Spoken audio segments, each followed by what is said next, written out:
Selamat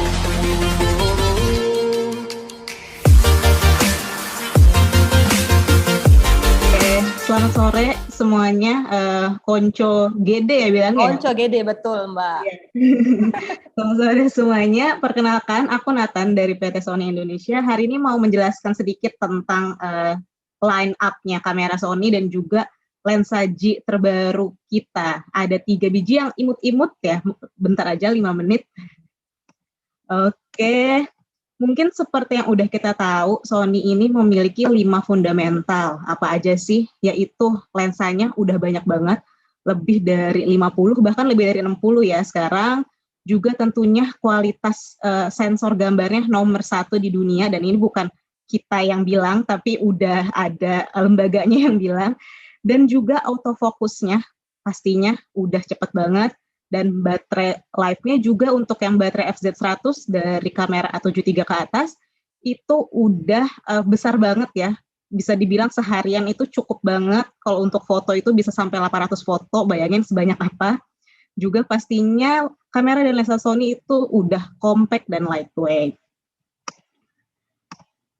Nah, selanjutnya kamera-kamera Sony ini ada apa aja sih? Yaitu ada Alpha 9, ada Alpha 7R series, A7S series, dan A7 series, dan yang terbaru A7C ya, yang paling baru. Bedanya apa sih? Nah, kalau Alpha 9 ini menjunjung tinggi speed ya, kelebihannya. Jadi dia itu bisa sampai 20 frame per second ya, Alpha 9 Mark II, dan itu bagus banget dan bisa cocok untuk sport fotografi ya, yang butuh 20 frame per second, atau mungkin kalian wildlife, mau foto hewan dan lain-lain, banyak banget sih bisa dipakai. Lalu untuk A7R Mark IV, R-nya itu apa? R-nya itu resolusi gitu. Jadi emang spesialisnya dia resolusi itu bisa up to 61 megapiksel, itu gede banget. Bisa mau cropping segimana juga masih bisa jelas banget. Terus untuk video tentunya nih ada A7S Mark III, S-nya itu artinya sensitivity. Jadi karena itu jago banget di low light, ISO-nya itu bisa up to 409.600. Mungkin buat pengalaman A7S Mark III bisa ditanya langsung ke Koyopi ya. Dia udah sering banget pakai A7S Mark III. Terus juga A7 Mark III. Di sini dibilangnya basic sih, tapi jangan salah. A7 III juga bagus banget untuk profesional, bisa ditanya juga ke Koyopi. Dan dia hybrid gitu. Bagus untuk foto dan bagus untuk video. Dan tentunya yang terbaru ada A7C, dan ini compact tapi full frame. Kelebihannya apa? Bisa ditanya juga ke Koyopi nanti ya. Dia udah hatam lah pokoknya produk-produk Sony gitu. Nah, jadi si Alpha 7C ini tuh lagi apa ya, bisa dibilang digandrungi banget gitu ya. Orang-orang seneng banget mencari kamera ini, beli kamera ini. Kenapa? Tentunya karena dia full frame tapi compact ya. Nah, ini tuh enak banget. Jadi walaupun dia compact tapi nggak mengurangi kualitasnya. Dan tentunya hybrid juga bagus untuk foto dan bagus untuk video, dan tentunya ringan, dan layarnya udah bisa di flip ya. Itu udah tuh Koyopi lagi megang.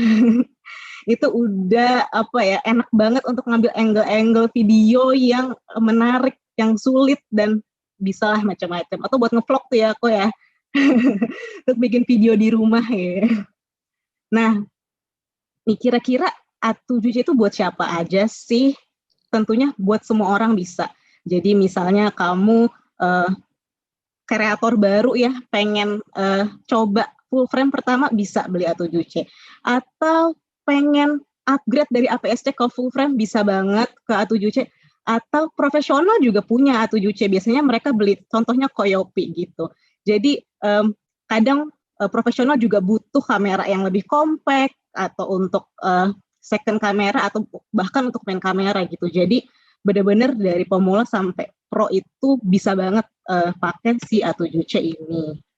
Nah, selanjutnya A7S Mark III nih, yang seperti aku bilang tadi, up to ISO-nya ya 409.600, dan tentunya udah 4K 10 bit 422, dan the best ever 4K image quality ya di sini bilang.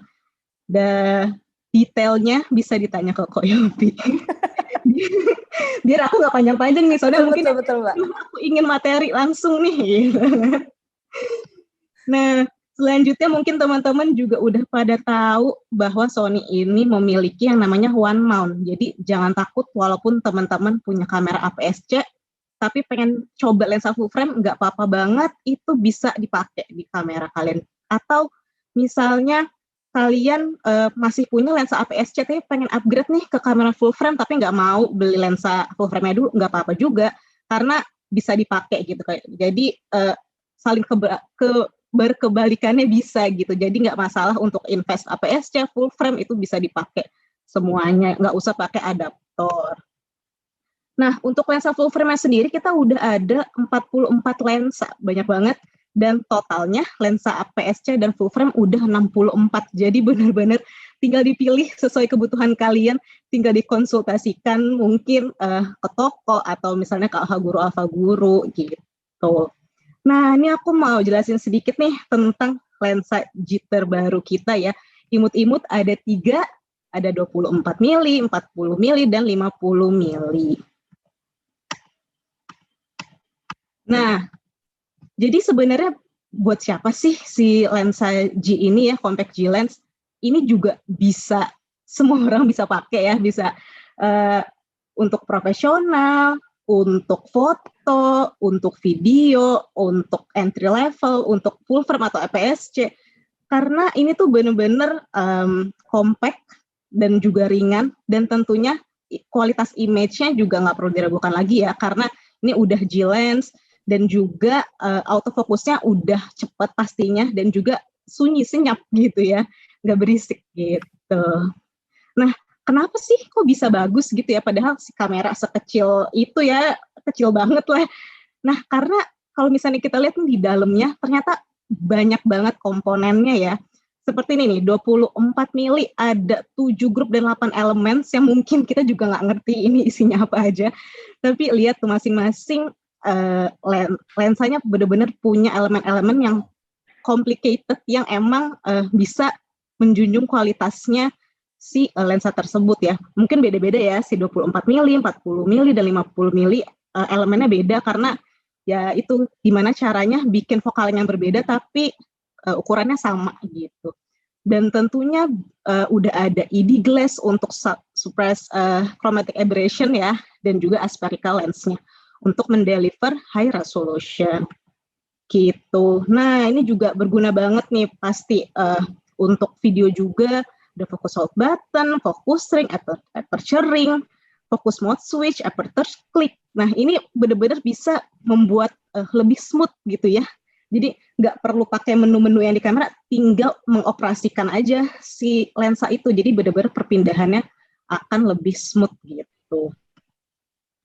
Nih ya, ini juga udah punya double linear motor ya, dan benar-benar autofokusnya benar-benar excellent, trackingnya juga excellent, dan tentunya tadi udah dibilang quiet ya, terus juga lightweight, jadi pakai gimbal juga pasti enak banget nyetingnya. Dan tentunya kita akan menambah terus ya lensa Sony yang bisa mencukupkan kebutuhan kalian. Nah, aku juga mau ngasih tahu kalau teman-teman belum punya nih Imaging Edge webcam, kalian bisa download di laptop kalian, terus tinggal colok kamera Sony kalian gitu, dan langsung bisa jadi kamera apa ya, zoom gitu ya, bisa dibilang. Nih kayak aku sekarang lagi pakai RX100 Mark 7, lumayan banget untuk menggantikan si kamera laptop gitu. Mungkin Koyopi juga lagi pakai kamera apa tuh, nanti ditanya tuh. Sama Mbak Nathan, aku juga dong kayak gitu. Ini colok kamera Sony nih Mbak. Ya kan, jadi jernih gitu. Jernih. Ini aja kamar aku sebenarnya gelap, jadi tapi lumayan banget karena pakai kamera gitu ya. Kalau misalnya pakai laptop, wah udah nggak kelihatan kali. Gitu. Oke, jangan lupa teman-teman follow Instagram @sonyalfa_id untuk tahu promo, terus untuk tahu kompetisi atau workshop-workshop yang akan diadakan selanjutnya, dan juga bisa join Facebook group discussion karena banyak banget situ pengguna Sony yang suka share foto-foto dan lainnya gitu. Dan jangan lupa juga nanti teman-teman bisa isi survei kita. Jadi teman-teman bisa kasih kritik, saran, atau request, aku pengen topik ini dong gitu, boleh banget. Nanti untuk teman-teman yang isi akan mendapatkan voucher. Nah, vouchernya ini nanti akan di email bisa dipakai untuk belanja di gudang digital gitu. Nah, ini vouchernya bisa ditimpah. Jadi misalnya Sony udah kasih cashback nih bulan ini gitu, misalnya diskon 2 juta, nah voucher ini bisa ditimpah lagi. Jadi makin double diskonnya, mantep banget. Jadi ditambahkan ya Mbak. Iya, nanti aku tulis ya linknya di kolom chat. Oke deh, segitu aja. Terima kasih banyak. Terima kasih Mbak Nata, udah dijelaskan sebegitu detailnya. Tapi mungkin karena kita tadi Mbak Nathan mungkin juga durasi, karena dari tadi kan kita harus segera bertanya dengan si Alpha Guru ini ya, sama Koyopi ya. Jadi Mbak Nathan menjelaskan agak lebih cepat. Nah, buat teman-teman mungkin yang ingin informasi lebih jelas lagi bisa chat langsung ke Mbak Nathan pas acara ini, atau nanti bisa langsung ke tadi ya informasi yang ke tempat Mbak Nathan sebutkan sebelumnya tadi ya. Nah, oke, kalau gitu Mbak Nathan makasih banyak. Kita akan mulai acara sore hari ini. Mbak Nathan semoga bisa standby sampai akhir acara ya Mbak ya. Oke, kalau gitu saya langsung aja nih mau menyapa Mas Yopi ya. Ini bukan Yopi Widianto ya, ini Mas Yopi Gunawan, ini luar biasa sama-sama dari Bandung. Yopi Salon. Bukan dong, Yopi Salon. Mas Yopi, kabarnya gimana hari ini? Sehat-sehat, alhamdulillah, puji Tuhan, saya aman. Ini backgroundnya udah sinematik banget nih. Asik. Ini memang sangat kayak dealer banget ya. Betul, kayak dealer sih. Ini benar-benar sangat meyakinkan nih, kita benar-benar sabar pengen belajar langsung sama Mas Yopi. Cuman kita informasikan dulu buat teman-teman semua yang bergabung di ruang virtual Zoom meeting sore hari ini bahwa kalian bisa menyampaikan pertanyaan untuk Mas Yopi nanti di kolom chat, atau bisa raise hand, nanti bisa langsung komunikasi dengan Mas Yopi, menyampaikan pertanyaan langsung dengan Mas Yopi. Mas Yopi udah siap ya? Kita mulai dari sekarang ya Mas ya? Oke, silakan Mas Yopi. Halo teman-teman semua, sehat-sehat semua ya. Semoga yang lagi isoman juga tetap semangat. Amin. Yang masih sehat-sehat juga pertahankan. Karena ada prinsip ya, cepat atau lambat kita semua akan terpapar. Jadi semangat terus. Ya. Oke, kali ini tadi udah dijelasin ya ke saya siapa, gimana, dan kenapanya. Jadi sebenarnya genre saya lebih ke wedding, cuma karena kalian tahu kan dari tahun lalu tuh wabah pandemik ini merubah semua orang menjadi profesi new normal. Jadi kalau saya pribadi karena di tahun 2018 saya udah menjalani yang namanya commercial video ya, kayak iklan, kayak beauty product atau web series atau MV, musik video gitu-gitu. Nah, jadi di 2018 itu saya udah punya tabungan yang bisa dibilang tabungan jaringan. Jadi ketika pandemik melanda, wedding anjlok, kan itu seanjlok-anjloknya selama 3-4 bulan kita benar-benar nggak ada omset, nggak ada kerjaan. Jadi saya struggle dengan yang ada, dan kebenaran job komersial tetap bisa berjalan walaupun tidak sebanyak job wedding, cuma ya cukuplah buat kita bertahan melewati hari-hari yang penuh dengan dilematik. Jadi beberapa waktu lalu juga ketika pandemik yang awal di tahun lalu 2020, beberapa dealer, Sony juga menawarkan ke saya supaya coba buat suatu konten supaya kita tetap bisa berkreasi dengan kamera Sony di rumah. Jadi di sini saya mau ngebawain kayak apa aja sih yang udah pernah saya bikin ya di luar kerjaan komersial, karena kalau saya bawain kerjaan komersial kita nggak bisa terapin di rumah karena secara konsep dan workflow berbeda. Cuma ini saya mau nyampein ke teman-teman di sini apa aja sih yang bisa kita kerjain di rumah, terlepas dari rumahnya di komplek atau di pinggir jalan raya, tapi sifatnya rumah itu kayak mungkin di rumah teman, atau jadi kita tidak berkeliaran seperti pada umumnya, kayak misalnya pre-wedding kita berkeliaran kemana-mana, tapi kan nggak bisa ya, karena objek wisata ditutup, mal-mal ditutup, kafe-kafe juga ditutup, nggak bisa buat kita berkreasi segala macam. Jadi apa aja yang bisa kita kerjain di momen sekarang ini.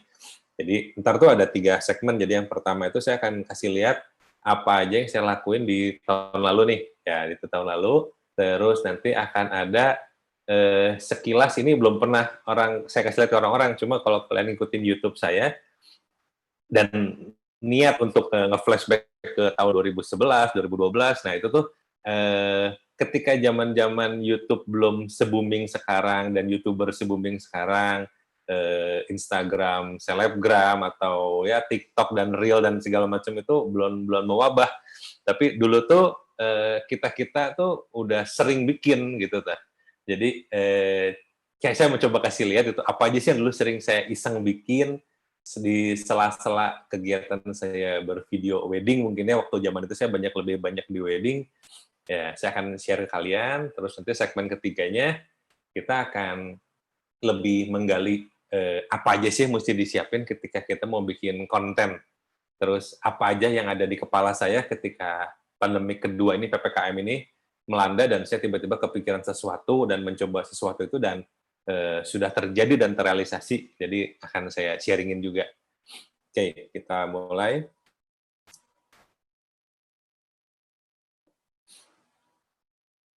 Ini kerjaan saya ada sekitar 3 slide, apa yang saya kerjain di rumah, eksperimen saya, sama anak-anak saya, terus tugas-tugas sekolah anak saya kerjain, terus saya punya tim di YGP Films itu, ada salah satunya, dia juga konten kreator, jadi apa yang saya bisa bikin bersama tim saya. Ini kan saya coba kasih lihat ya.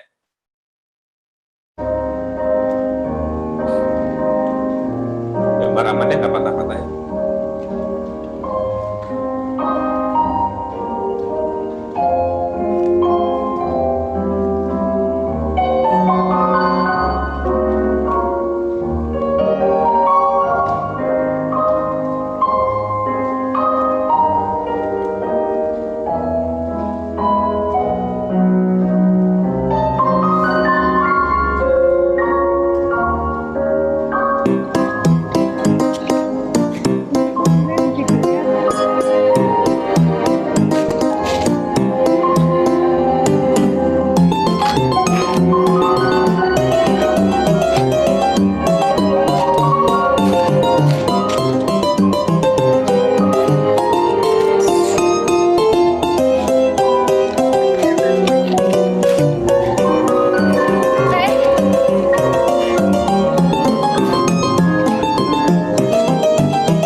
Pedas sambal besek Bandung.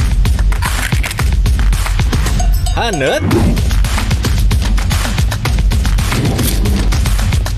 Haredang. Kahurua. Varian terbaru cumi buligir.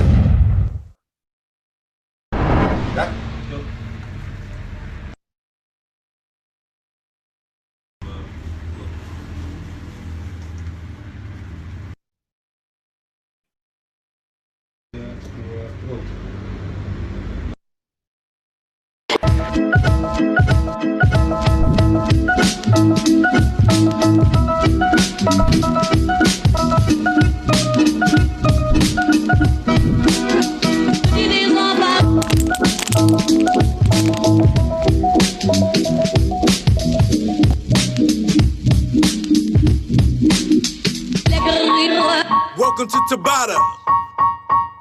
Here we go in 5, 4, 3, 2, 1, go! Round 1. Wah, hari ini aku akan diwakilin oleh siapa? Kita lihat ya. Wah, belum siap. Ntar aja lah. Kan masih jam 6. Udah santai lah. Oke, bye. Oke guys, kalau udah siap? Siap, let's go. Kita OTW ke Gala Premier Fall Second Time. Oke.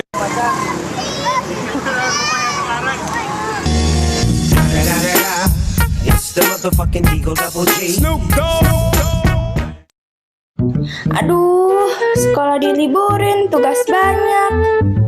Pusing, ampun.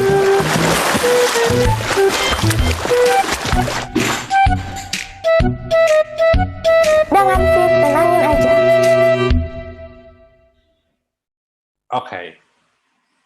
Jadi tadi ada beberapa video yang saya tampilin. Jadi itu sifatnya apa aja sih yang bisa kita create di rumah. Jadi terlepas dari karena saya sudah berkeluarga dan punya anak, anak-anak saya punya tugas kadang saya iseng bikinin, cuma jadi suatu hal yang kesenjangan sosial teman-teman karena ya gurunya protes jangan terlalu bagus ya Pak, tolong yang lain-lain hanya pakai handphone, Bapak terlalu profesional. Jadi ya ada sedikit banyak ya plus minusnya, cuma ya saya ambil positifnya ketika saya bisa mencurahkan keresahan. Jadi ini tuh sebenarnya kalian tahu stand up comedy kan ya, semua itu berawal dari keresahan. Jadi dari awal kalian mau membuat sesuatu itu pasti ada keresahan ya. Jadi keresahan itu bukan berarti suatu hal yang negatif, tapi bisa jadi positif juga. Jadi kayak misalnya kayak tadi ada anak kecil, saya lagi shoot pre-wedding nih ya, tiba-tiba anak kecil ngelewat barisan anak-anak SD, terus high five ke si couple-nya, hai, terus coba ada atau anak kecil yang sekamera gitu kan. Nah, itu tuh udah jadi suatu keresahan ketika kita tergelitik untuk kita banting nih panning kameranya ke arah mereka gitu. Nah, itu bisa jadi suatu konten gitu kan, kayak ibaratnya kayak kalian pernah lihat meme-meme yang sifatnya orang lagi gitu kasih kacamata dikasih cerutu gitu kan, yang half life ceritanya. Nah, itu tuh bisa mengarah ke arah apa. Jadi sebenarnya hal-hal yang sifatnya keresahan tuh ada di sekitar kita semua. Ya kayak saya sendiri dari seorang profesional di bidang wedding, ketika dihadapin pandemik seperti ini ya keresahan yang saya alamin yaitu saya tipikalnya nggak bisa diem, bukan tipikal orang yang kalau ya udahlah nggak ada kerjaan kita diem aja ngapain, nggak bisa. Kalau saya selalu gatel gitu.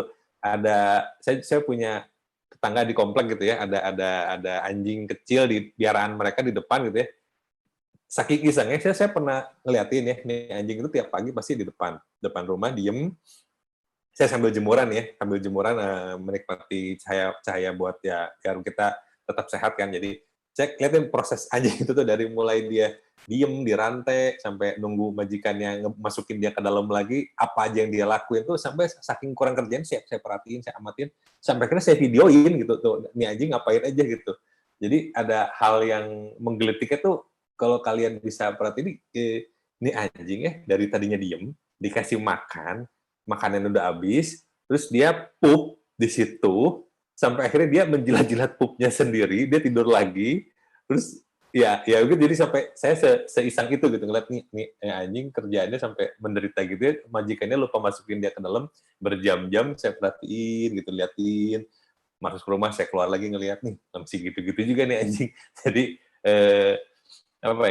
hal-hal yang bisa kalian jadi modal awal buat membuat suatu konten itu dengan keresahan. Terus di video-video tadi kan kalau kalian perhatiin ada kayak saya bermain dengan cahaya ya, sebenarnya kayak cuma sesimpel ini, kayak ini sekarang aja suasana nih. Ini kan kalau kalian perhatiin kayak ada cahaya sore ya, sebenarnya kan dari lampu LED yang saya bikin sendiri. Ini kalau saya panning kamera tuh, ini ada lampu LED tuh di situ. Nah, jadi sebenarnya cuma gimana kita bisa memanfaatkan tools yang kita punya, logikanya kita bisa dapetin, kita create aja gitu ruangan kita supaya menarik. Kayak ini lampu di sebelahnya juga cuma LED murahan nih, LED yang abal-abal lah maksudnya, jadi yang apapun bisa kita create. Gitu. Ini kayak sekarang kamera saya pakai A7S III nih yang di depan kita pakai buat monitor. Ini A7S III pakai lensa APS-C yang tadi dibilang sama Nathan. Ini pakai lensa 1655G, itu lensa APS-C, bisa dipakai buat di full frame. Gitu. Tinggal diaktifasi tombol autonya, udah nih enak nih. Bukaannya jadi tetap normal. Jadi ya oke lah. Jadi immune system itu bisa nyamber sana nyamber sini, mau kameranya apapun. Gitu. Nah, terus balik lagi ke topik keresahan, mungkin kalian bisa lihat dari video-video yang sebelumnya juga ada di mana saya membuat suatu konten yang sifatnya transisi ya. Jadi kan tadi kalian perhatiin kayak ada tim saya yang dia nggak bisa datang ke suatu acara gala premier, tapi diwakilin sama saya. Jadi kita bikin vlog yuk segala macam. Itu kan sebenarnya dari keisengan, keresahan yang sifatnya, ini tim saya terlibat dan dia jadi salah satu pemeran gala premier, tapi dia nggak bisa datang. Jadi kita sebagai tim pendukung menggantikannya untuk mewakili sebagai perwakilan talent. Jadi ya kita bikin vlog, bikin transisi yang gitu-gitu segala macam. Itu tuh kan kita bisa pelajari banyaknya sekarang ya di YouTube, di apa segala macam. Walaupun saya pribadi di dunia wedding dan komersial nggak ada tuh video-video yang sifatnya casual, itu kan sebenarnya casual ya. Tapi ya kenapa nggak kita bikin aja? Ya intinya sih kita harus mau mencoba dulu, memulai mencoba karena beda sih ketika kita cuma ngeliat, bagus ya lihat orang ini bikin video kayak begini. Nah, terus kita coba. Nah, ketika kita nyoba itu ya, ada momen di mana ketika kalian, oh ternyata gini ya, beda. Coba, ya, kalau ngeliat orang itu kayak enak banget. Misalnya nge-review produk kan kadang kalau lihat orang-orang kan cuma nyimpen kamera nih di sini nih. Misalnya kita mau nge-review nih, parfum. Kayak tinggal ngomong, maksudnya ngomong panjang lebar, ngedeskripsiin si produknya segala macam, bla bla bla bla bla bla bla.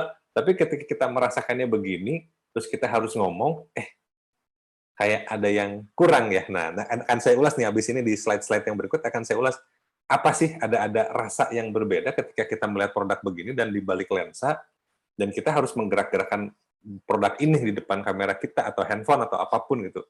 Itu akan ada suatu chemistry yang berbeda ketika kita mereview bendanya langsung di depan kamera kayak gini. Saya nge-review nih, guys coba ya ini formulanya bla bla bla bla bla, itu juga udah beda gitu. Jadi cara kalian bertutur katanya buat bikin konten ya, ini topiknya lebih ke konten. Jadi kenapa kalau kalian lihat dari tadi saya banyak gerakan tangannya begini karena ini yang saya pelajari dari beberapa narasumber, karena cara kita berbicara di depan kamera, di depan kaca, di cermin itu tuh ketika kita menggunakan gerakan tangan seperti ini tuh kayak ada sinergi yang tersalurkan, terus kita juga akan lebih fleksibel dan lebih luas dibanding kita diam begini ngomong kayak lebih lebih ngerasa kayak ke distract dan jadi kaku, terus kita jadi kayak ngeblank gitu mau ngomong apa gitu, padahal poin-poinnya udah kita siapin. Cuma kalau kita banyak ada gerakan tangan seperti begini tuh membuat kita lebih ngerasa relax gitu sih. Dan saya udah coba dan emang bener, kalian cobain ntar di rumah gitu. Nah, dari keresahan, ini ada beberapa video yang saya tadi cerita nih, saya udah bikin di YouTube tahun-tahun 2011, tahun-tahun 2012 sampai ada terakhir 2000 sekian yang ada perkembangannya dari dulu cuma pakai handphone, cuma pakai ya ada kamera-kamera yang belum proper lah. Jadi di zaman itu tuh kita sifatnya iseng, lebih ke iseng bikin suatu karya yang sifatnya kayak lagi sepedahan ada, terus kita lagi pre-wedding kemana dalam mobil, iseng bikin apa, saya amatin sering-sering iseng bikin sesuatu yang ternyata di kemudian hari kayak di kondisi-kondisi sekarang YouTube sudah berkembang segala macam dan kita lagi dirudung suatu masalah pandemik, itu tuh kayak jadi dulu saya udah pernah bikin, udah sering bikin dan cukup terbiasa ternyata untuk membuat seperti itu. Ya, kalian coba lihat ya.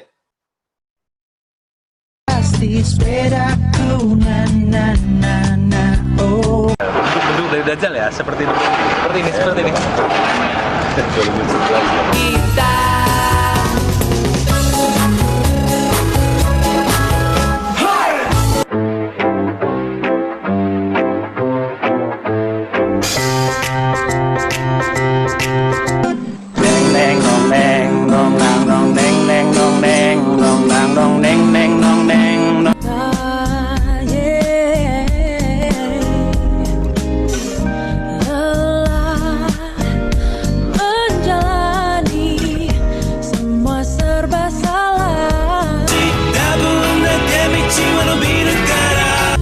Suatu malam yang biru tanpa dirimu berjuta-juta rindu.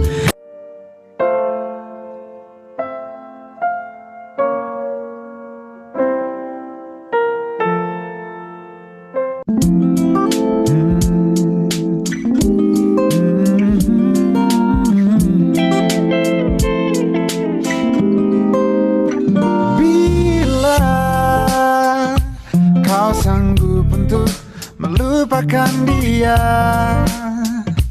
biarkan aku hadir dan menata. Ya, Jadi kalian lihat ya perbedaannya dari tahun 2011 sampai 2015 lebih ke kapasitas niatnya ya. Jadi keresahannya dan dibarengi dengan niatan yang lebih niat, beda gitu, sampai ada drone show, terus walaupun cuma bikin lip sync ngasal gitu, iseng gitu sebenarnya. Kayak yang sebelumnya juga ada lagu Raisa tadi Serba Salah, teman saya, itu teman saya fotografer. Waktu kita lagi pre-wedding di Bali, malam-malam kita GJ nih, nggak tahu ngapain, yuk bikin video yuk, lip sync-an. Nah itu sampai akhirnya berbuah gitu, ke sekarang saya bisa mengerjakan MV, bisa bikin kerjaan-kerjaan komersial yang sebelumnya tuh didasari oleh yang iseng-iseng di zaman-zaman lampau. Jadi itulah maksud saya, semua itu proses. Jadi ya mulai dari sekarang buat teman-teman yang masih baru mau mencoba semua proses itu nggak ada yang sia-sia. Jadi karena saya juga sangat sangat memaknai sebuah proses, karena itu tuh nggak ada harganya gitu, mahal banget proses itu. Ketika kita bisa memaknai sebuah proses, akan ada suatu nilai lebih di kemudian harinya. Ya, itu yang bisa saya bagiin ke kalian, supaya jangan mempercepat proses, tapi juga jangan terjerumus di dalam suatu proses, tapi di mana kita bisa menggali prosesnya, mencari jati diri kita, karakter kita, untuk kemudian jadi suatu hal yang bersifat positif dan bobotnya itu berguna buat kita dan sekitar, ya termasuk di kerjaan ya. Nah, sebelum masuk ke topik yang lebih sifatnya eksplorasi gear ya, kalian kan udah lihat tadi ya di video-video sebelumnya apa aja yang udah saya lakuin, itu juga udah bisa jadi bahan kalian untuk menanyakan ya. Jadi kalian bisa lihat video-video casual, sebenarnya itu video-video casual, video ringan yang siapapun bisa bikin hal seperti itu, dan itu mudah, tidak sulit, asal kalian bisa memanfaatkan sekitar, kalian tahu logika lighting seperti ini buat begini, atau kalian menggunakan matahari sebagai source cahaya kalian, ya sifatnya lebih ke proses kalian berkaryanya didasari oleh kesadaran untuk membuat suatu project, walaupun sifatnya di rumah aja. Jadi kayak tadi kan ada project yang makanan, apa segala macam, itu tuh emang itu yang bisa kita explore dengan gear yang kita punya dan kita maksimalin. Itu kalau dicerita gear-nya macam-macam, banyak. Cuma nggak ada pakai gear yang kayak ini kan, saya punya satu body cinema cam nih, satu ya, FS700, nggak pakai body selevel ini sih, semua pakai kamera-kamera kecil, pocket malah. Ada Sony RX100 Mark 7, ada RX0, ada yang pasti itu kamera-kamera mirrorless yang sifatnya middle level. Terus, kita masuk ke ini. Ketika disuruh memilih membuat suatu konten di rumah aja, ya terlepas dari apa yang udah pernah saya lakuin ya, kayak misalnya saya udah eksplorasi pakai A7S3, eksplorasi pakai FX3, FX6, bahkan FX9 dan Venice, kamera-kamera yang nilainya 100 juta ke atas, tapi ketika disuruh mengerjakan suatu hal yang membuat saya resah dan saya, daripada GJ ini bingung nggak tahu ngapain ya, mending kita bikin sesuatu ya, saya akan pilih si A7C ini. A7C ini karena ya compact, kecil, terlepas dari seri-seri Sony yang lainnya, cuma karena dia udah full frame dan compact, memudahkan saya untuk membuat suatu karya. Jadi kalian bisa lihat ya, sekecil ini, di tangan saya kameranya. Kita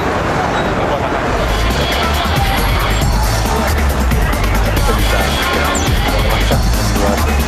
karya, dan itu karena lensa, terutama di lensanya sih, di lensa ketika kalian pasang di gimbal, kenapa dia bikin, tadi saya mau nambahin yang Nathan, kenapa lensa dia tuh rata-rata size-nya tuh mirip-mirip ya, ketinggiannya dari 24, 40, 50, itu salah satunya karena ketika kalian adjust di gimbal, nggak akan terlalu banyak perubahan. Buat teman-teman yang belum nge soal penggunaan gimbal, ntar bisa langsung tanyain, ntar saya akan coba jelasin sedikit.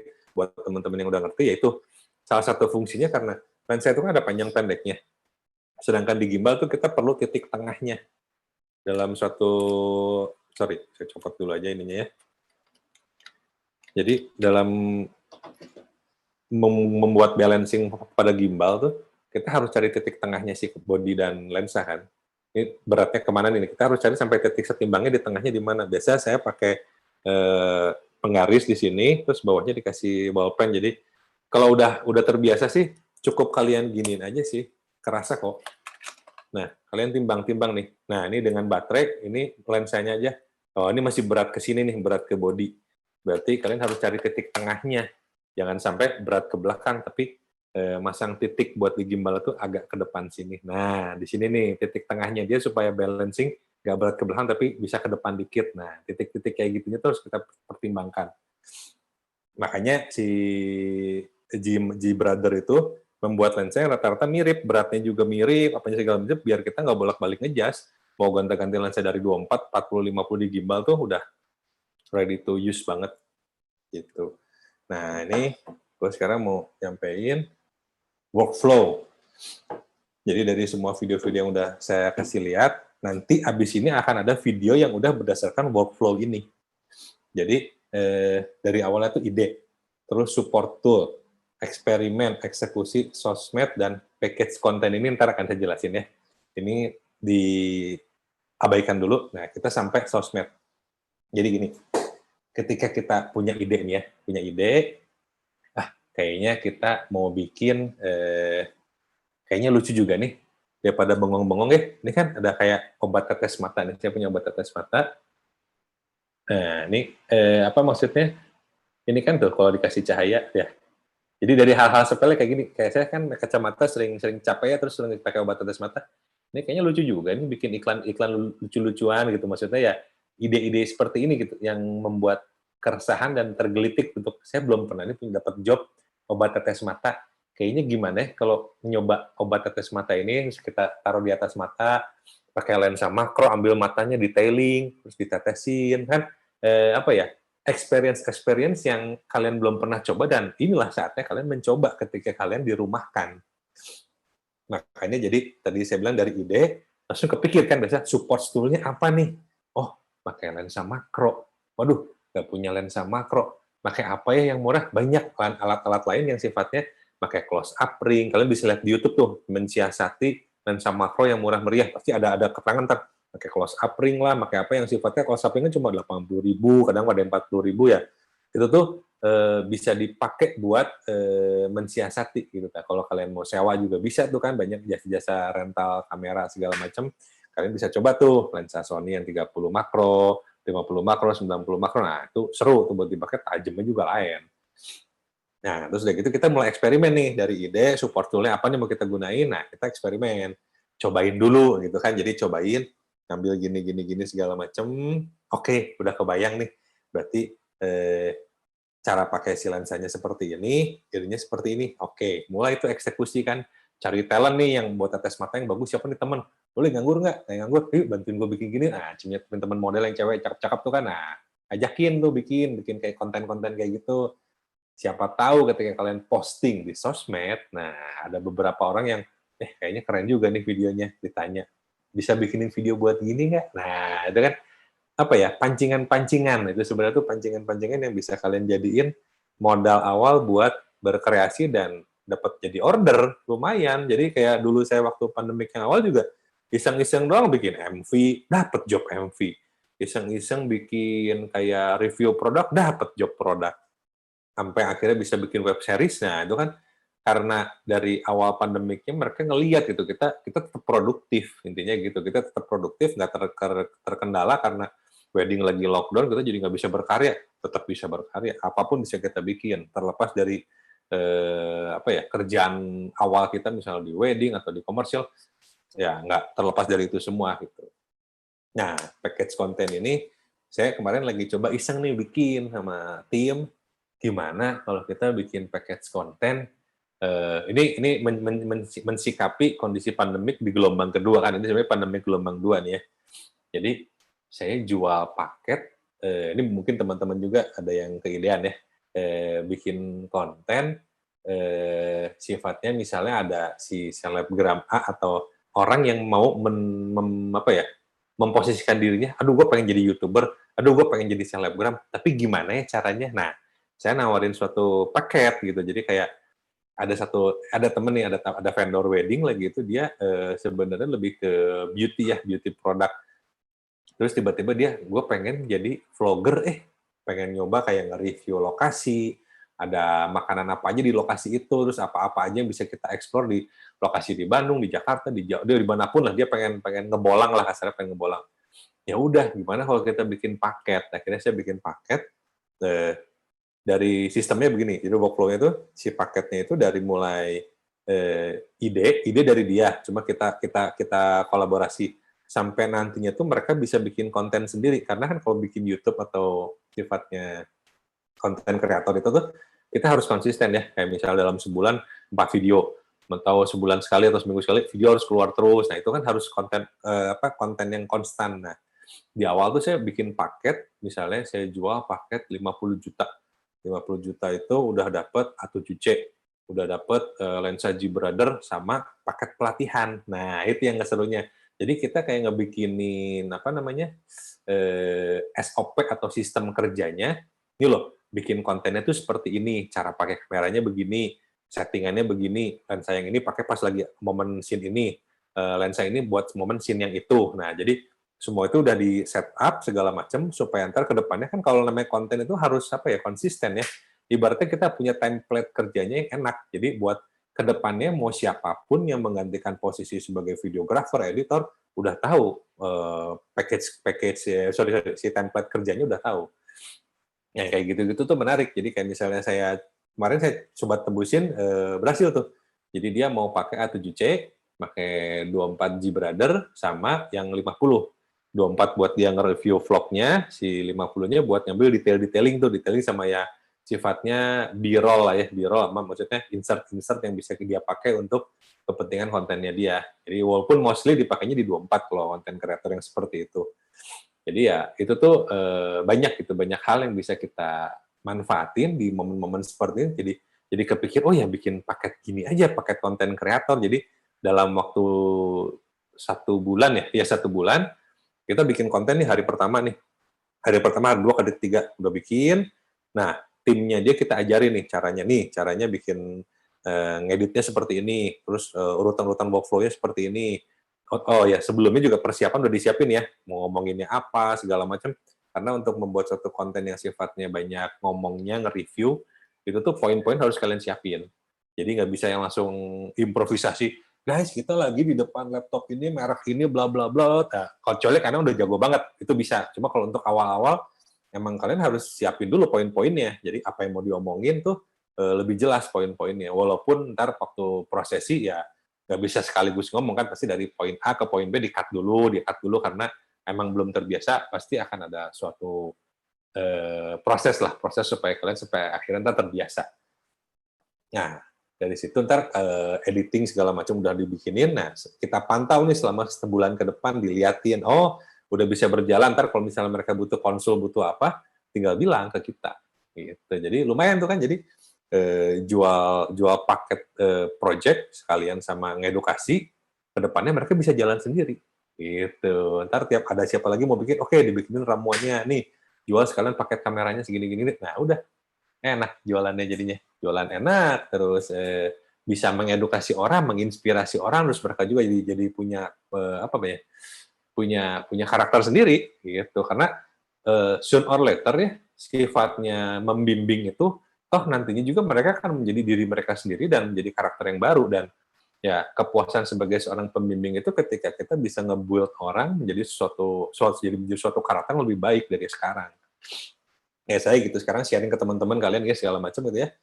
Ketika kedepannya kalian lebih jago dari saya, justru saya bangga banget, justru senang gitu. Kepuasan saya di situ ketika, oh ya berarti materi yang saya sampaikan menginspirasi kalian dan kalian bisa membuat lebih baik diri kalian gitu. Nah itu keuntungan buat kalian, bukan buat saya.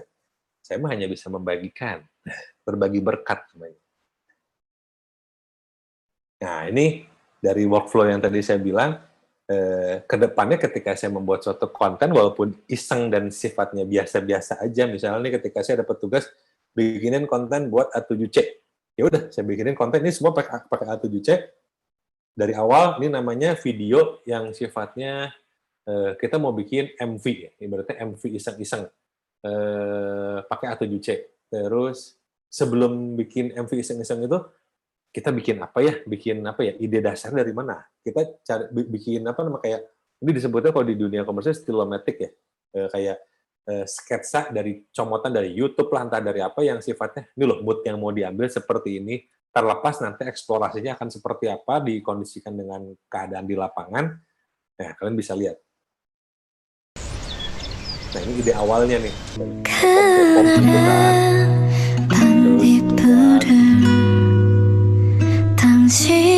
Mood warnanya oranye, apa segala macam. Kita bikin di bawahnya juga.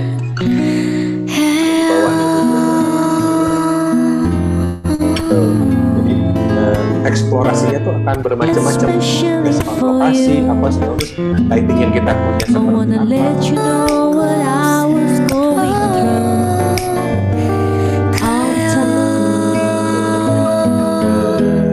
Kalian bisa lihat itu ya, apa dari ide awalnya seperti apa, kita bisa eksplorasi seperti apa, minimal kalian udah punya sketsanya. Ya, seperti itu. Jadi kalau ngegambar itu kan pasti ada bikin sketsa, baru diarsir, baru diwarna segala macam, di outline apa segala macam. Nah, bikin video juga sama. Awalnya kita mau bikin apa dulu nih? Kayak misalnya video ini belakang saya nih tentang pre-wedding apa segala macam. Walaupun kadang tidak tertuliskan di suatu buku atau di suatu, ya mungkin di laptop atau media apapun ya, cuma di kepala, tapi kadang sebisa mungkin sih kata saya, tetap kita bikin rancangannya.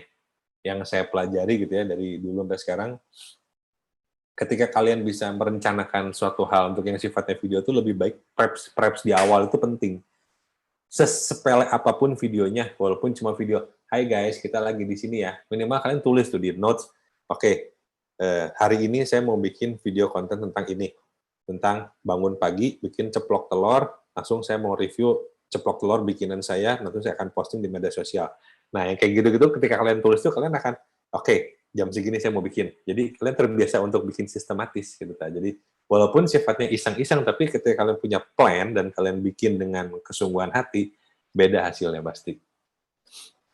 Nah, ini juga pakai A7C. Jadi, apa ya, kamera ini tuh kecil, kompak, dan siapapun bisa pakai. Ini sebenarnya kayak gurihnya pas, so tasty, empuk. Yang kalau kalian bisa perhatiin, cewek-cewek itu agak gaptek ya. Cuma dengan si A7C ini, ya saya udah settingin sebenarnya si settingan ini segala macam, dia tinggal plug and play. Walaupun settingannya sesimpel itu gitu ya, mereka tinggal pencet record, bisa produknya di detailing segala macam, fokus yang nyangkap terus cepet. Ya, udah kamera masa kini lah yang kalian butuhin. Gitu. Nah, ini udah menjelang ke apa ya? Akhir-akhir lah ya, lebih ke akhir-akhir, tapi saya akan kasih beberapa tips juga supaya kalian yang namanya eksperimen itu pasti banyak gagalnya, nggak ada yang langsung sekali jadi berhasil. Ya, jangan patah semangat sih intinya. Karena semua itu gini nih, ibaratnya tuh keberhasilan itu kan kegagalan yang kegagalan itu sebenarnya kan keberhasilan yang tertunda ya. Jadi kalau kalian ngelihat saya dari 98 sampai sekarang 20 tahun lebih saya berkarya di dunia foto, video, wedding, kayak yang sukses-sukses saja enggak. Jadi ya di momen-momen penderitaan saya, pahit-pahitnya saya juga kan banyak gitu yang saya lewatin sampai menjadikan saya bisa bertahan. Jadi kalau kalian perhatiin ya, di dunia wedding tuh rata-rata vendor foto video tuh nggak ada yang bertahan sampai di usia 40-an. Jadi ya saya sih bersyukur ya, saya masih dikasih kesempatan dan dipercaya orang masih bisa berkarya di usia saya yang sudah menjelang renta. Jadi kebayang di wedding itu tuh saya ketemu teman-teman atau klien-klien yang usianya terpaut hampir 20 tahun lebih muda dari saya gitu. Jadi gimana caranya ketika anak-anak yang wedding sekarang itu generasi milenial ya, anak-anak milenial, sedangkan yang sekarang ada generasi Z ya, udah beda lagi gitu. Jadi anak-anak generasi milenial udah habis, anak-anak generasi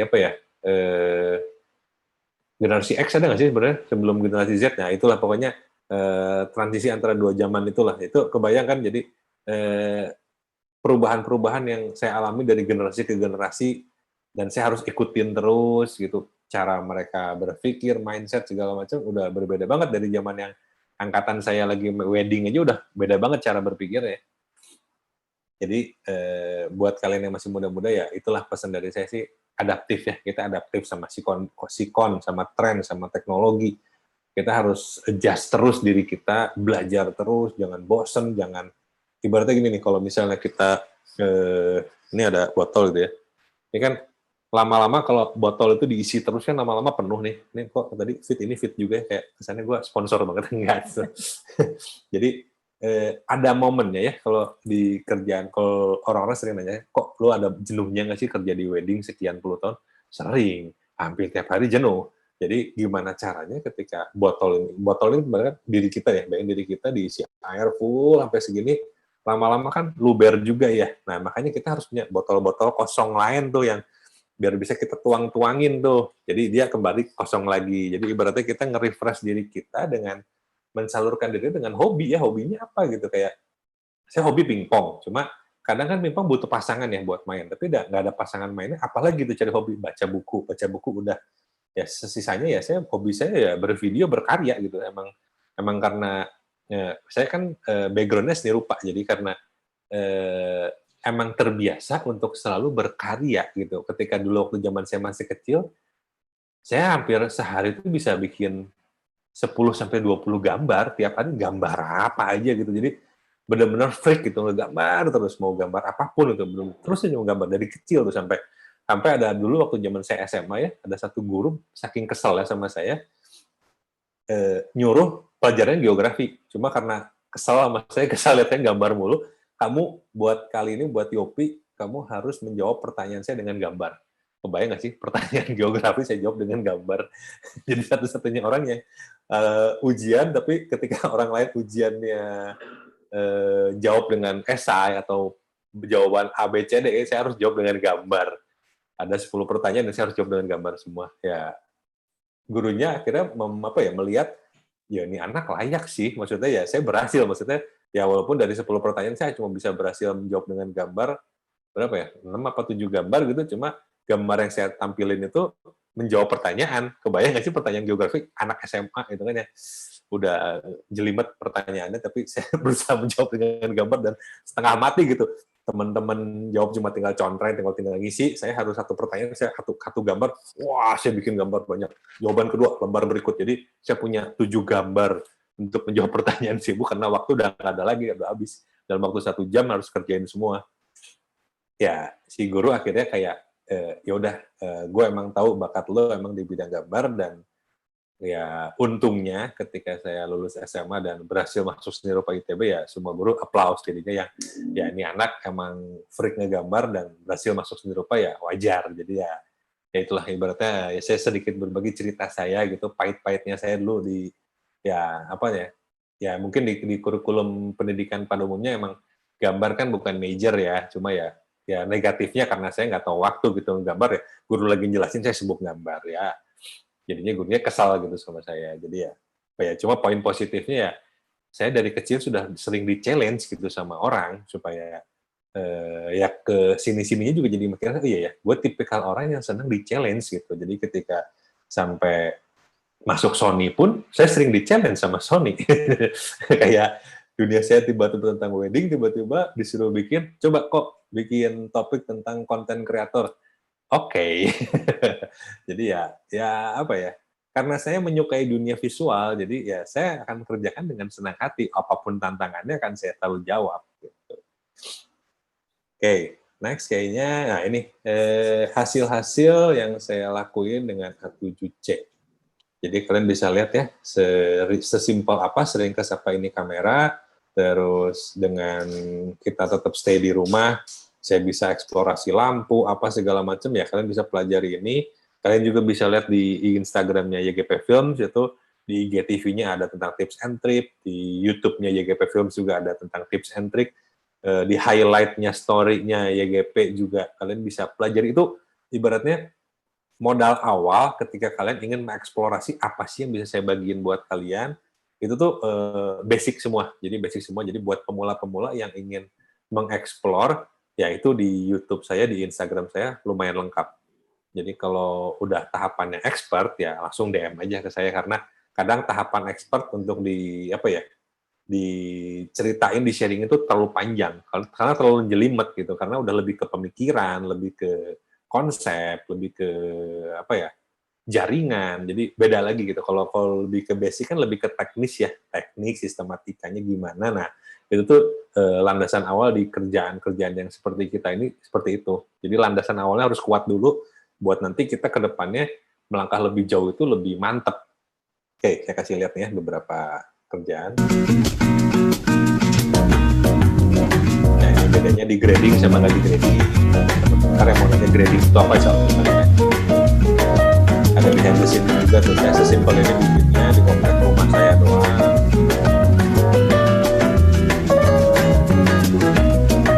Naik motor saya masih bisa megang kameranya. Ini anak saya juga saya suruh megang kamera juga bisa. Tahu isi bikin di kamera gitu, mudah banget dipakai.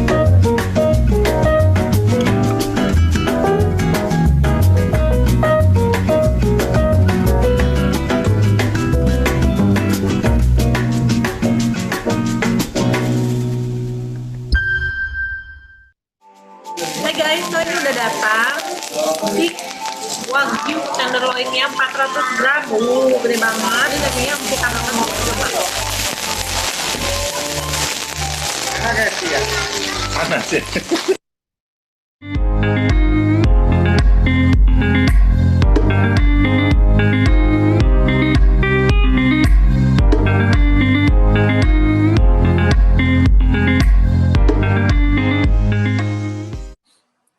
Ini sudah di tahap akhir, jadi yang bisa saya sampaikan ke teman-teman seputaran membuat konten di rumah itu doang. Berawal dari suatu keresahan. Nah, di mana keresahan itu kita harus memaknai sebuah proses. Nah, itu tips quote saya dari Yopi Kobusier. Jadi intinya sih hargailah sebuah proses terus ya, kalian harus punya keresahan. Ya, ketika kalian resah, kalian buatlah sesuatu yang positif. Gitu, guys.